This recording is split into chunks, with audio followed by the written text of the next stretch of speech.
Hey, this is Mitchell from Soundbridge. Before we begin the tutorial, please take a moment to subscribe, like, and click the notification bell so you're notified every time we release a new video tutorial. Doing so really helps us out with the YouTube algorithm, and we appreciate the support. Let's continue with the video recap of our latest blog tutorial, where I will show you how to use an EQ on your vocals. Compression, sound effects, and editing are essential to a good sound, and many beginners and intermediate producers need help with the EQing vocals to sound their best in the mix. Vocal recordings require different equalization settings than the other audio materials.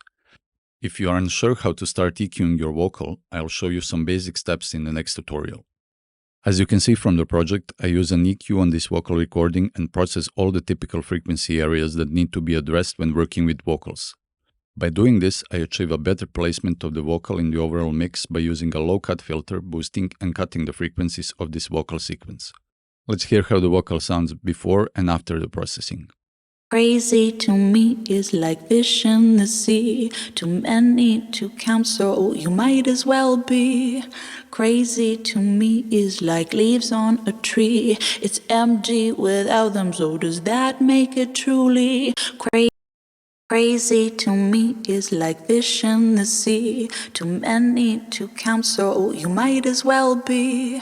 Crazy to me is like leaves on a tree, it's empty without them, so does that make it truly crazy? And finally, how the processed vocal sounds in the full mix. Crazy to